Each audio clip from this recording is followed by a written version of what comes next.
Today, we are going to be hopping into the Sleeper app to show you all of the best strategies to win your draft and your league in the Sleeper Fantasy Football app. And so today, Dave Kluge and I are going to hop into a mock draft. Each of us are going to be taking a different team on opposite ends of the board here. Going to be looking at which players are ranked maybe a little bit too low on the ADP here, guys that we see as major values and some of the best strategies to take. Because Dave, we notice this when you hop into any one of these fantasy drafting apps, there are going to be players that are way down the list that probably shouldn't be down there. And you end up finding values or guys that are way too high, and league mates start taking them really, really early. I know I'm in a couple of sleeper leagues, and despite what the boards say, I'm seeing quarterbacks go off the board in the early second round, players that are going way higher than they should. Yeah, and I think Sleeper is one of the toughest to find those. As we're digging through all the ADPs on different websites, you can find some where you're just like, whoa, like what's that player doing down there? You don't Right. see quite as much of that on Sleeper. They're pretty sharp here. They know what they're doing. A lot of drafts going through here. Of course, there's going to be some values that we'll find here, and that's what we're doing today. But man, just such a clean user interface. Like just looking at this one, we've done a lot with Sleeper in the past, and yesterday's show. It was a little tough, the technological aspect of keeping that one going. This is going to be a much smoother experience. All right, so let's do this. Let's jump right into this. But before we do, I want to set the table for what we are doing, the roster, the scoring, everything. Once again, the roster scoring settings for this league is exactly the same as Football Guys Bowl. And that's going to be a PPR setting, single quarterback. You've got 2 running backs, 3 wide receivers, tight end, 2 flex. We've got our defense and our bench spots here. And we kept the bench a little bit shallow just for the sake of the show. We don't want to be going deep, deep, deep into like rounds 20. Although there are people with 20 round fantasy football drafts, and God bless all of you. But today we're going to keep it a little bit shorter. Dave, I'm going to be picking from the 3 spot. You are going to be picking from the 10 spot. I think without further ado, we can just get this thing rolling. All right, let's go ahead and do it. You are going to be on the clock in 3 picks. All right, so off the board comes Jamar Chase, Bijan Robinson, and here I am at pick 3. And I think most people here, it's going to come down to a couple of players. A few players, excuse me, Saquon Barkley, Justin Jefferson, Jahmyr Gibbs, and CeeDee Lamb. Dave, you and I have talked about this over and over and over that we prefer CeeDee Lamb over Justin Jefferson. On top of that, we prefer CeeDee Lamb over Saquon Barkley and Jahmyr Gibbs. And Mm-hmm. especially in this format where I'm looking at 3 wide receivers in a PPR setting with, on top of that, 2 flexes, just naturally, wide receivers do tend to score more points than running backs. So I'm going to go CeeDee Lamb here for a myriad of reasons, but all those that I listed there, CeeDee Lamb for me is going to be the pick at the 103. Yeah, and I'd And be taking after them as that, early as 102, so that's an easy pick. yeah, yeah. After that, Saquon Barkley, Amon-Ra St. Brown, Justin Jefferson, Derrick Henry, Christian McCaffrey, Jahmyr Gibbs. Dave, you are on the clock. What are you looking at? This is tough because the guys that I want are buried in ADP, and I know I'm going to be able to get them in round 2. This is where I typically take Drake London, and scrolling down a little bit further, there's some guys that are, I'd be happy taking in round 2 that are probably going to make it to round 3. Here, I'll play the ADP game a little bit and go with Malik Neighbors here. Just such a good player. What we saw his rookie season, over a 30% target share, much better, improved quarterback situation going into year 2, and I expect him to just build off of an amazing rookie season. And then the guy that I wanted is still sitting here in round 2 as well. And in a vacuum, I actually have Drake London ahead of Malik Neighbors. But Ah, again, we're playing ADP just a little bit here. So able to get Malik Neighbors as my wide receiver 1, Drake London as my wide receiver 2. I feel like I'm just starting this draft off, which is a full PPR league, and you have to start 3 wide receivers, immediately getting 2 guys that I think are top 5 wide receivers. and this is why I really like this spot in the draft, regardless of what app you're on. When you're at that 9-10 spot around that swing, you're usually getting Drake London in the second round. And that's, to me, is like the perfect second round pick. So you started with Malik Neighbors, Drake London. Just to give you the guys the corner there, we go Puka Nakua, Ashton Jinty, AJ Brown, Nico Collins, London, Devon Achane, Josh Jacobs, Brian Thomas. We see quarterbacks once again. Like I said, quarterbacks coming off the board at the 207. Josh Allen, Bucky Irving, Lamar Jackson. So now I am on the clock at pick 210. And Dave, I'm not going quarterback. I'm not going tight end. There's a small part of me that wonders if I should be going running back or wide receiver here. I know who I want. And even though we have the format of 3 wide receivers, PPR, all that, I know exactly which running back I want, and I don't want him to be taken by another team. And I've seen this happen where I think that I can get my guy Chase Brown in the third round, and it does not happen. And I get sniped every single time. Mind you, looking at the ADP here, we've got Chase Brown a little bit lower down the list. He's 1, 2, 3, 4, 5, 6, 7 names down the list. So general ADP tells you he should be available in the next round. I'm wondering, do I play the risky game or do I take him? I'm going to take him. Chase Brown is my pick right here at the 210. After that, Brock Bowers, Kyron Williams, Jonathan Taylor. So there you go. Those two running backs there on the turn tells me I may not have gotten Chase Brown had I waited. Tyreek Hill comes off the board. And now I'm sitting here with, honestly, I think you and I have been maybe avoiding receivers in the third round because this is kind of like this weird receiver dead zone. But there's a guy here that both of us have talked about being a solid second round pick. And I'm going to go ahead and take our guy, Jackson Smith-Njigba, right here at the 303. So that sets me up with CeeDee Lamb, Chase Brown, and JSN to start my draft. Yeah, that's very solid right there. And, you just want to hit running backs and wide receivers. I don't know if you need to put one ahead of the other, really force it, but that's a good start right there. So looking at some of the guys available here, I'm kind of surprised to see Alvin Kamara this high in ADP. You don't see that on a lot of other platforms, but, like I said, sleeper's a little bit sharp. You're not getting any round 5 Alvin Kamara here. So looking at some of the other ones, it's a little pixelated. I'm not sure how far I want to reach down the board for some of the guys that I like here. Devontae Adams, I'm going to throw him in the queue. I don't know if I'm going to take him for sure, but definitely somebody who piques my interest. And then I think he will make it back to me. So I'm going to go ahead and just do this. And it might be a little bit of a reach here, but Amari Hampton, I think this is kind of where he should be settling in, maybe even a little bit earlier than this. Najee Harris probably not going to be ready for week 1. We know this is a first round running back on a good team with a good offensive line. I think some of the concern about him potentially losing work late in the season and Najee Harris is getting a little bit overblown. Just a good player on a good offense. It's as simple as that. So hoping Devontae Adams is going to make it back to me here. And that's exactly how I wanted this to play out. We got this report. Jeff Bell is doing the training camp reports, and he kind of dug up some information about Devontae Adams potentially being the wide receiver 1 in Los Angeles ahead of Puka Nacua. Talked with some beat reporters there in Los Angeles who corroborated that. So obviously the risk with Devontae Adams is that he's older. Older players can fall off the age cliff, get injured, but he looks razor sharp in camp right now and is getting some good usage. So like that pick, getting Devontae Adams as my wide receiver 3. All right, so once again, we see a lot of quarterbacks coming off the board, and I'm going to update everybody on the board here. So after I took Jackson Smith-Njigba, we see Ladd McConkey, Trey McBride, T. Higgins, Jaden Daniels as the third quarterback off the board here in the third round. Then James Cook, Garrett Wilson, Amari Hampton, Breece Hall, Marvin Harrison Jr. Then we go 2 quarterbacks back-to-back to start the fourth, Jalen Hurts, Joe Burrow. Guys, that is 5 quarterbacks off the board here in the fourth round. After that is Devontae Adams, as Dave is frantically searching for that draft board again. Terry McLaurin, this is why you got to go watch over on YouTube, guys. It's hilarious. Devontae Adams, Terry McLaurin, George Kittle, my favorite round 4 pick. That one broke me a little bit. Alvin Kamara, Mike Evans, Chuba Hubbard, and Ken Walker. Here I am, just under a minute left to pick. Dave, my queue has been cleared out. I would have loved to see Devontae Adams, George Kittle, Alvin Kamara, Mike Evans, even Ken Walker, any one of those guys. And so now I'm making a tough decision here of who I want to go with. And, we've talked about a couple of these younger guys and how they are, I think, buried in ADP right now when I'm looking at the rankings. Because at the top, it's DK Metcalf, Sam Laporta, Rashee Rice. I don't have interest in those guys right now. You got DJ Moore, James Conner, a whole bunch of other guys. You keep scrolling down. This is where we start to get to the Tetairoa McMillans and the Jamison Williams and the Trevion Hendersons that are here.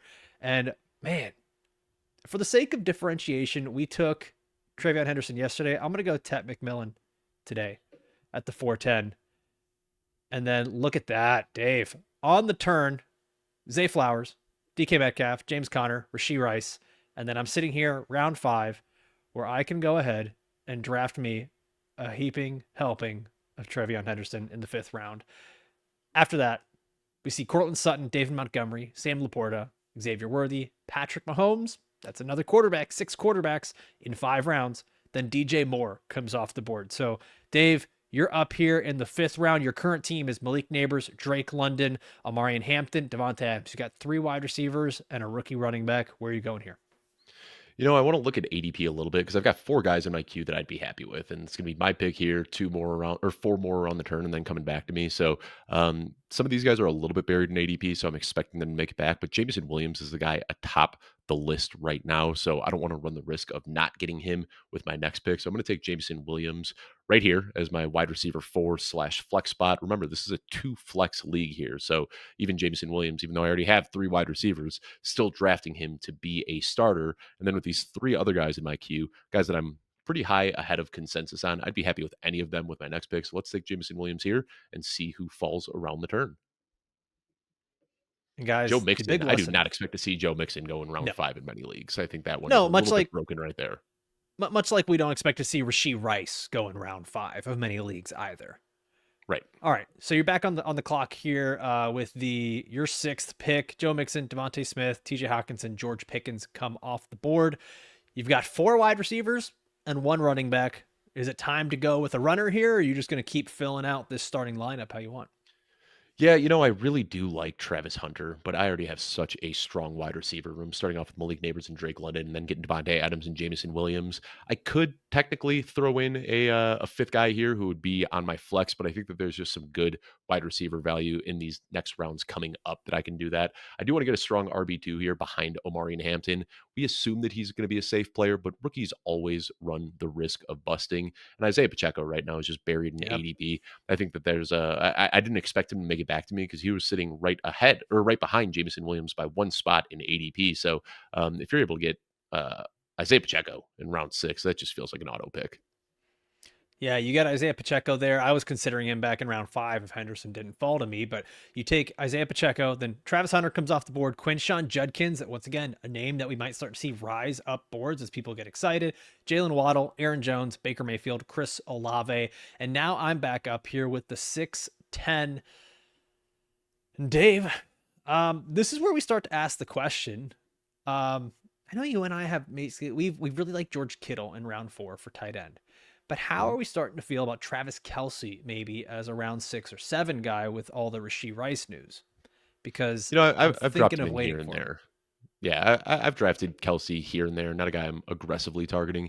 It's just so many times when I do pay up for Travis Kelsey, then I'm sitting there in round 10 and Tucker Craft and Colson Loveland and Tyler Warner on the board. And I'm kind of kicking myself for paying up for a tight end. So I haven't done enough drafts this year. It's just one of those things that like feels good at the time. And then you get 3, 4 rounds later into the draft and you're like kind of kicking yourself for paying up for Kelsey.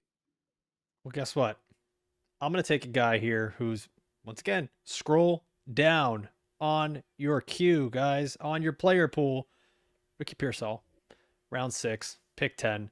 He's going in round 6 in every draft I'm in. Every draft I'm doing, round 6, round 7. ADP has him lower. People are getting wise to this, and they're taking him earlier. And then after Ricky Pearsall comes off the board, it's RJ Harvey, Mark Andrews, DeAndre Swift, Calvin Ridley.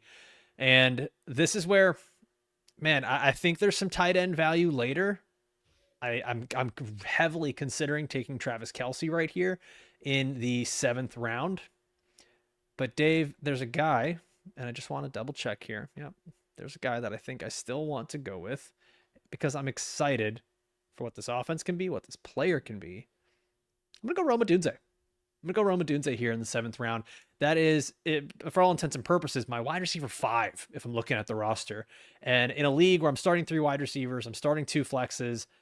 I kind of love this depth that I have at wide receiver, the exciting players I have at running back, and I'm fine continuing to wait on tight end despite the temptation of Travis Kelsey there.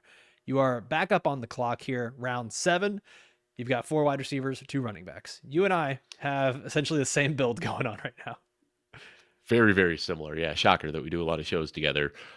This one coming up is a guy I wasn't crazy about drafting Tony Pollard earlier in the offseason, but now with Tajay Spears dealing with this ankle injury, we're seeing that Tony Pollard is just going to go right back to being that workhorse that he was last year. As much as I love Tajay Spears as a late round pick, the injuries are a pattern that I just can't ignore. And assuming that he's going to miss time sets Tony Pollard up for a similar workload to what he had last year. And the reason I'm okay taking a running back here is because I got 3 wide receivers in my queue that I'd be pretty happy with this 8th overall pick. So I'm going to take Tony Pollard right here, see who makes it back to me in round 8. And we just see another running back run. Travis Etienne, Tyrone Tracy going off the board. Cooper Cup and Evan Ingram, who I wouldn't have had any interest in. So this might be taking the cheese a little bit. I see him going earlier in a lot of other drafts, a I little know bit where you're buried going. on sleeper ADP, buried on ESPN ADP as well. But Emeka Egbuka right now, Yep. it sounds like Chris Godwin, we don't really know what's going on with him. Jalen McMillan might not be back until after the bye, so this is another risky one. But I don't play it safe in these drafts. I like to swing for upside with a lot of my picks. There's a lot of upside in Emeka Egbuka. All right, so let me catch everybody up here. After I took Roma Dunze in the 7th round, we see Jacoby Myers, Brian Robinson Jr., Caleb Johnson, Jerry Judy, Jordan Addison, Travis Kelsey goes in the seventh, near the end of the 7th round here. Dave, you get Tony Pollard as your RB3, then Travis Etienne and Tyrone Tracy come off the board. I kind of like that little pocket of running backs there at the end of the 7th. Then we see Cooper Cup, which a lot of this is name value being pushed up. In the home draft I'm in right now, Cooper Cup went exactly one spot before Emeka Egbuka. So you could say, oh, it's just a mock. It's just sleeper ADP. It's happening in real drafts as well. After Cup, it's Ingram, Egbuka, Juwan Jennings, Debo Samuel, Stephon Diggs, Khalil Shakir, Chris Godwin, David Njoku, and that, for the most part, cleared out my queue. Dave, I had a bunch of those guys in there, and there we go. It's been cleared out. I think what I'm going to do is draft a guy that I haven't drafted a whole lot of, but now as we're getting closer to the season, I think I want more of him. And it's Jalen Warren. To take him here in the 8th round, especially one round after Caleb Johnson, I'm happy with that. And after Jalen Warren here in the 8th round, I see 2 quarterbacks come off the board: Jared Goff, Bo Nix. We head into the 9th round with the start of Matthew Golden, Cam Scadaboo, and here I am back on the board where I can either continue to keep grabbing skill players, I can go tight end, I can grab a quarterback. When I look at the quarterback depth, I still see plenty that's here. Plenty with Kyler Murray, Justin Herbert, Dak Prescott. There's just so many names there. I don't want to go quarterback just yet. At tight end, not many other teams that need to go tight end. Dave, I'm pretty sure you're going to go Tyler Warren if he falls to you. So I'm just going to wait and see how that goes. For now, I think what I'm going to do is I'm going to look at some of these running backs that I think have some really, really good contingent upside. And I'm going to keep building on that. So right now I'm looking at anyone between Jordan Mason, Zach Charbonnet, probably not Jaden Blue, maybe Rashad White if he was healthier. So I think this comes down to a Jordan Mason or Zach Charbonnet. And for now, I'm going to take Jordan Mason. Are you changing your tune on Jordan Blue a little bit? Jaden Blue? No, Or I'm just, Jaden I'm Blue, just, yeah. no, I mean, I like him. There are guys that logically I just simply like better. I'm not changing my tune. He continues to fall to the 10th. And I don't necessarily see it as like I need to take him over a Jordan Mason or Zach Charbonnet, who I think their contingent upside is a bit more, especially on good offenses like that. Dave, you're back up here. 9th round. Every team except for you and I have a quarterback, which means Yeah, no we could shocker probably there. just keep waiting. Oh, and same thing with Yeah, tight end, actually. yeah. And after your pick, after Jordan Mason, I'll just catch up here.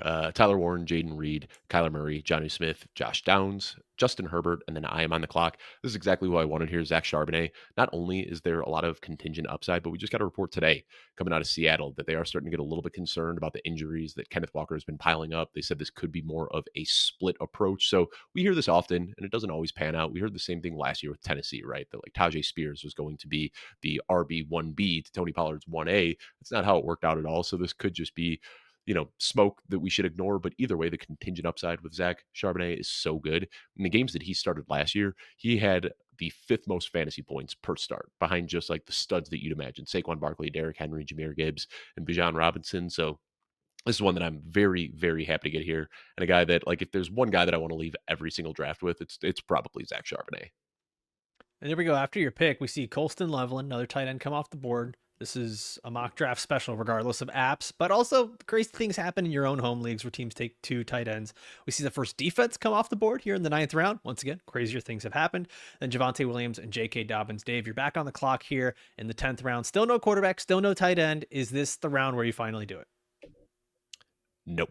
Michael Pittman, big mover for me. Now that we've got the news that Daniel Jones is going to be the starter, I had some trepidation earlier about Michael Pittman when we Okay. thought that we were going to get a full season of Anthony Richardson. But now with Daniel Jones being the week 1 starter, Michael Pittman's good. And last year, he was dealing with a back injury. If you look at the most targets over the last 2 years, Michael Pittman is 10th among all wide receivers.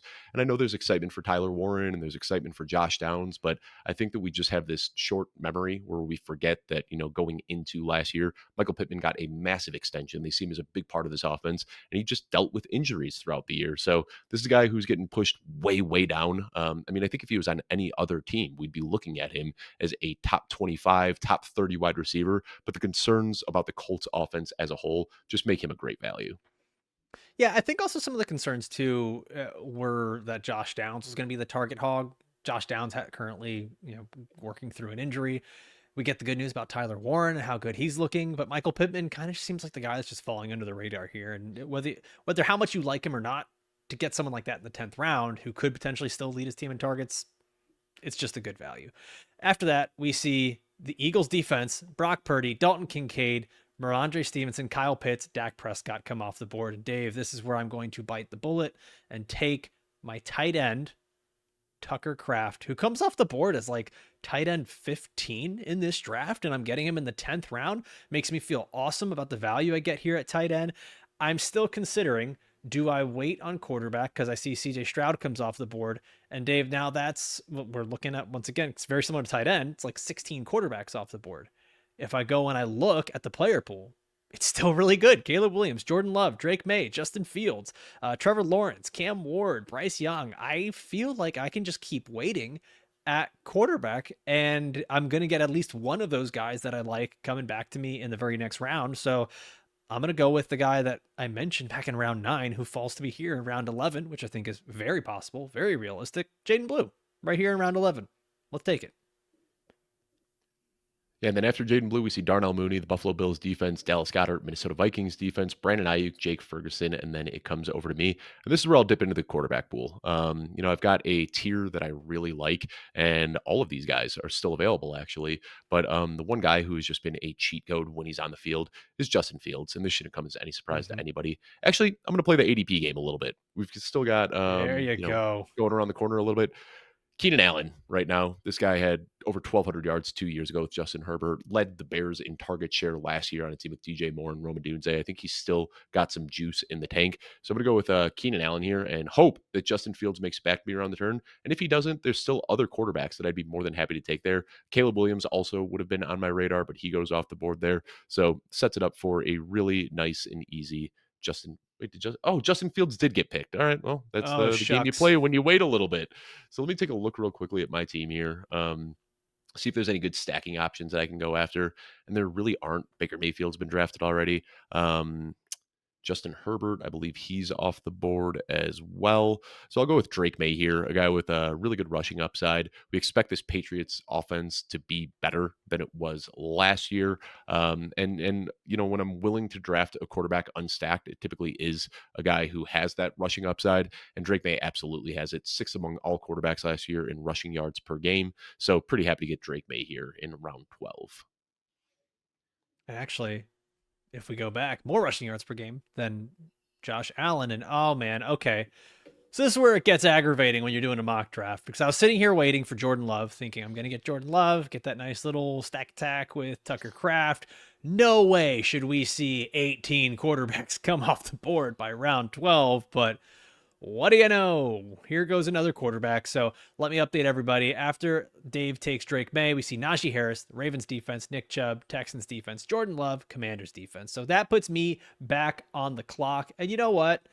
I'm not going to panic here. I'm not going to stress and try to go and grab whatever quarterback is available to me. I want to go and take a player that I think is going to give me the best value at this pick, because I only have to wait 4 more picks to maybe get a quarterback to come back to me. So right now, Dave, I'm debating, and probably you'll end up getting the other guy if he falls to you, but I'm debating between Rashad White and Ja'Cory Krosky Merritt, a player that has been talked about a lot, that might be the starter for the Commanders. It also might be an ugly 3-way backfield with Austin Eckler and Chris Rodriguez, or Brian Robinson doesn't get traded and Ja'Cory Krosky Merritt just ends up being a high-end backup. I think I have the same thing here with Rashad White, a high-end backup. And I Yeah, kind of know the situation there a little bit more. Yeah, and people like think that Bucky Irving just ran away with the job last year. Even over the second half of the season, when Bucky Irving was on his tear, Rashad White was still getting like 15 opportunities per game. He was getting about 11 carries and 4 targets per game. So I think people think that he lost his job or got benched or something like that. And the reality is he was in the shadow of Bucky Irving, but was still getting a lot of work. Still gets almost all of the passing down work and has contingent upside as well. So yeah, Rashad White's a guy that I'm like 20 spots ahead of consensus on in my running back rankings. All right. I think I'm finally going to do it. Let's go ahead. Let's take Trevor Lawrence. Let's get Trevor Lawrence off the board here. I believe he's coming off the board as like quarterback 17 or 18 in this. And I think you and I both have him a little bit higher than that. Like when he's healthy, he's playing a full season, he's typically a top 12 fantasy quarterback. We see that consistently. So to get him here, round 13, behind all these guys, feels like a good value. And next off the board comes one of the guys that I was thinking of taking here is Luther Burden there with in the 13th round. Then Marvin Mims, Trey Benson, JJ McCarthy, Christian Kirk, who sneaky value in drafts, even though he's not an exciting player, it's a sneaky value, similar to probably a guy who you're going to go with here, Demario Douglas. Am I spoiling anything? No, you're not. I need to get a tight end at some point. The tight Okay. end well does dry up pretty quickly here. Zach Ertz is just still getting so much good buzz out of Washington camp. The exact quote that I read the other day is that he is aging like fine wine. And I think people look at Zach Ertz and they're just like, oh, he is so old. He's falling off the age cliff. His career's over. He's younger than Travis Kelsey. And we're still drafting Travis Kelsey in round 5, round 6 of fantasy drafts.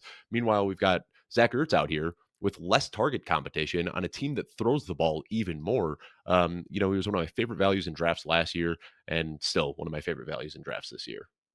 Well, there you go. Zach Ertz in the 13th round for you. Then it's Isaac Gurindo, Rashad Bateman, Kyle Williams, Dylan Sampson. You are back on the board. Dave, where are you going? I'm gonna go with another tight end here. In this one, a little mini stack. Getting Drake May a little bit later. You know what? Actually, no. I'm okay. I can figure out my tight end two situation. I believe Demario Douglas is still out here somewhere, and that's a fun stack to get with Drake May. This is a guy who should be the starting slot receiver. My guess, I don't know exactly how they have it. Do you know if Kyle Williams got drafted here yet? Because I see He Kyle did. Williams Yeah. typically He going off went the off the board, board at the 1401. which is crazy to me. Because if you're paying attention to anything coming out of New England, it's that Kyle Williams is like buried right now, struggling to even crack the rotation, that he's behind Kayshon Boutte, he's behind Mac Hollins. They have like long-term plans for him, but people are still paying up for Kyle Williams when the just resounding drumbeat out of Foxborough is that Demario Douglas is going to be the number 2 option there. So fun guy to add after taking Drake May 2 rounds earlier. Did you say fun guy? Fun guy, yeah. Kyle Dave, why Monangai. was the mushroom invited to the party? Because he was a fun guy. Speaking of which, my wife, when we were watching the Ba-da-ba-da-ba-ba. Bears preseason game, she saw Kyle Monangai run through a defender and goes, "Who's that guy?" And I go, "That's Kyle Monangai." And she could not stop saying, "Kyle Monangai is a fun guy." Probably said it about 20 Manangai. times throughout that game. Manangai. All right, so after that, after all the silliness, you take Demario Douglas, then goes Cam Ward, Isaiah Likely, Bashal Tootin, Ray Davis, Deontay Thornton, Braylon Allen. That was a guy who was in my queue. Corey Krosky Merritt is who I take at the 14-10, which honestly, if we're being real, I think the hype train is probably going to have him going a bit earlier. I would not be surprised to see him going probably where I took Jaden Blue in like round 11, and in some rounds even earlier, and some drafts even earlier. I was just in a draft where I saw Corey Krosky Merritt go in the 8th round. Like people are there. There's absolutely a very wide, broad spectrum on where he's getting drafted. After that, Chiefs defense: Bryce Young, Hunter Henry, Jerome Ford, and Dave. I'm going to go with a pick here, which I'm going to just keep reminding everybody, scroll down on your player pool, because I'm going to go with a guy who might actually get the start at the running back spot for the Miami Dolphins in week 1. And it's Ollie Gordon, the rookie. Devon Achane currently has a calf injury. They're saying it's anywhere from days to weeks. It absolutely looks like he has surpassed Jalen Wright on the depth chart with how everything has looked this preseason. And honestly, Jalen Wright never really established himself last year. The Alexander Madison injury. Ollie Gordon, one of my favorite late round picks in drafts.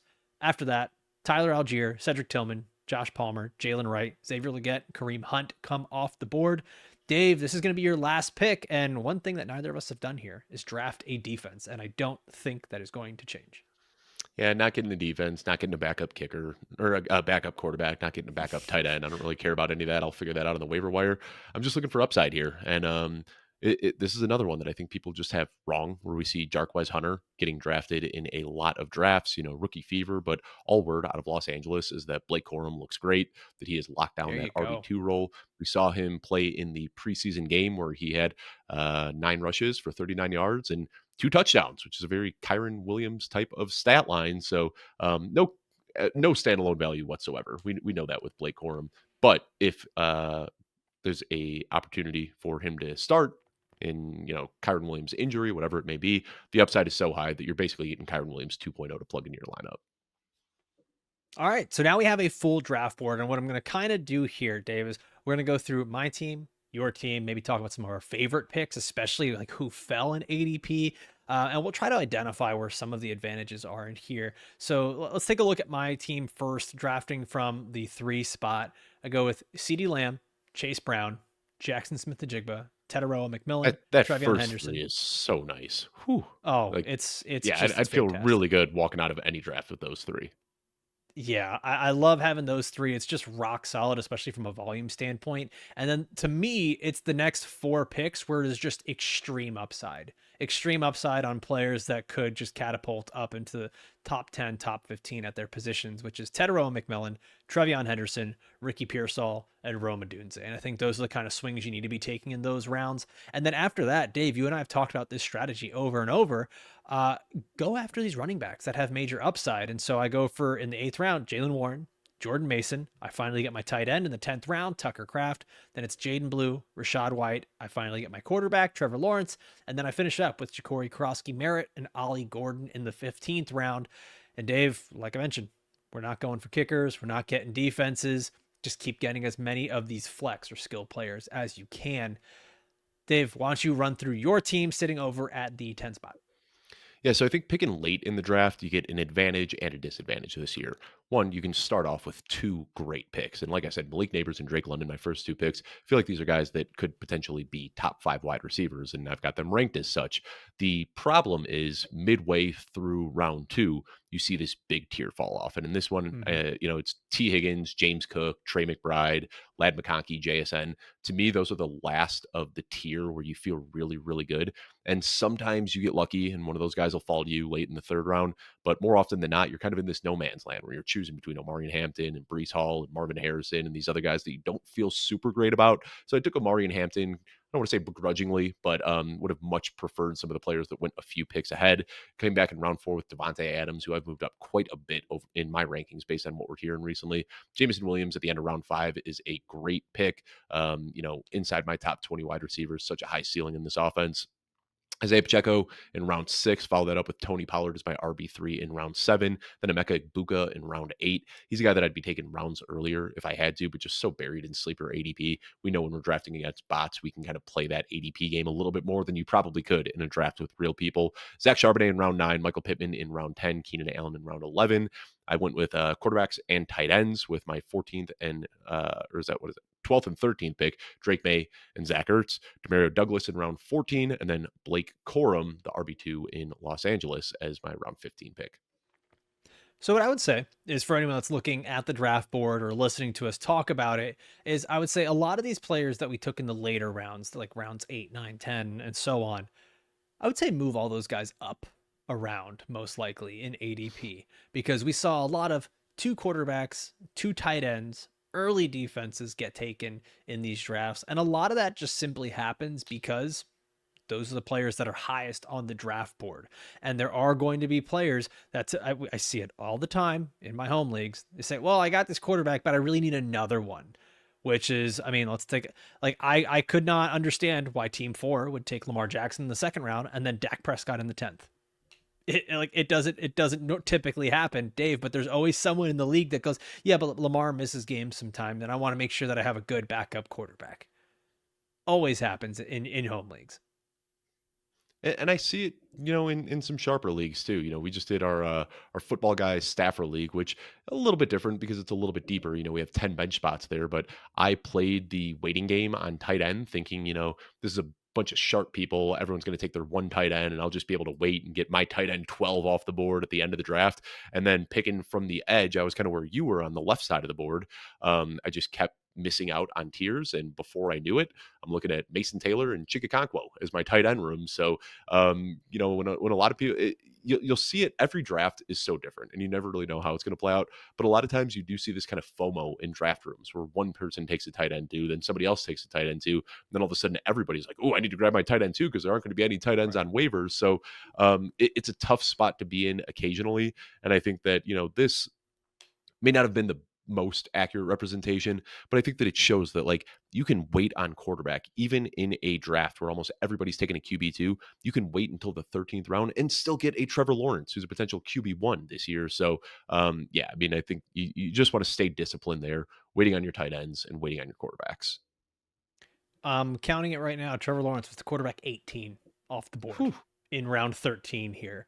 Where just after defenses, after basically everyone in the league set up their defense. So I think that this is the theme going across all these different apps when we talk about it, when we draft on them, is that wait on quarterback, wait on tight end. If you can't get one of the top tier guys at a value, especially like a George Kittle in round 4, which is just an auto draft pick at that point. But I also like, Dave, we didn't feel the need to have to panic pick where you say, oh man, all these quarterbacks are coming off the board, I need to go and grab one of these guys. That's never the situation you want to get yourself into. Is stick to your board, stick to your tiers, because there's times where you and I would look at a guy and I wanted to get Trevor Lawrence. Jaden Blue and Rashad White were still in the higher tiers for me, and that's where I wanted to stick and not have to worry about positional scarcity or anything like that when it came to the quarterback spot. It's just keep drafting good players and let the board fall to you. Yeah, and I think with Trevor Lawrence too, I mean, like that's about where I've got him ranked. I got him as my QB 16, so solid value there. But I don't even think it's like the mindset you want to go in. You're not saying that like I'm going to hit on this late round quarterback that I'm drafting. You have to be fluid with that quarterback position for the Right. first few weeks. And like last year, Baker Mayfield was getting drafted at the very end of drafts or going undrafted, and by like week 2 or 3, we're like, wait, this Tampa Bay offense is red hot. And Baker Mayfield is rushing more than he has in the past. And then we knew from that point on, Baker Mayfield was a plug and play starter. So here, you took Cam or Trevor Lawrence, and maybe Trevor Lawrence is just the guy that breaks out. But there might also be, who went undrafted in this one. I was trying to look, but Daniel Jones is still out there. We saw Daniel Jones was a QB1 just 3 years ago. I'm not saying that he Right. for sure will be this year, but that's what you need to do is just watch the waiver wire closely, stream these matchups, and by week 3 or 4, you might have one quarterback, you might have two quarterbacks, but you'll be able to figure it out pretty easily by patching something together. Yeah, and I mean, we can just start to list some of the other quarterbacks that didn't go. Geno Smith doesn't go. He was a guy who Yeah, who for many weeks last year was a top 12 quarterback. Tua Tagovailoa, when he is healthy on the field, another guy who's a top 12, top 15 quarterback when he plays. I Aaron mean, Rodgers or there's Stafford, if you're really feeling risky. I mean, there like you go. those guys can have, we saw with Peyton Manning not too long ago, where he had 5,500 yards and 50 touchdowns, like at one of his last years of his career. And again, I'm not saying that's what Rodgers and Stafford are going to do, but it's a possibility. So you just want to pay Yeah. close attention. I mean, maybe Devontae Adams and Puka Nakua can elevate Matthew Stafford to be that type of, what was it, 2013 Peyton Manning type of season, and that's just it. You just want to pay attention to the waiver wire and see who is the guy.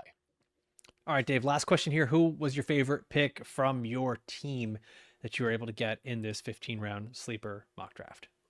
Um, I think it was Zach Charbonnet, just because it's very rare in the middle of your draft that you can get a guy with standalone value and contingent upside.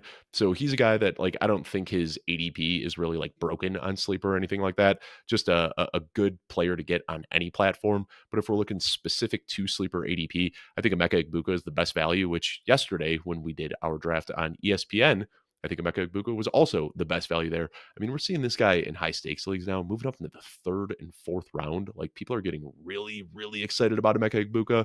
I think that's probably a little bit too steep, but it just goes to show like how high some people are perceiving his potential ceiling to be. For me, I think I'm going to say it's these last round running backs that I got, whether realistic or not, the Ja'Cory Krosky Merritt in round 14, but the guy who I'm really looking at is Ollie Gordon at round 15. I'm really, as you like to say, taking the cheese on that one, where I do 100% believe, reading all the camp reports, watching the games, I am a Miami Dolphins fan.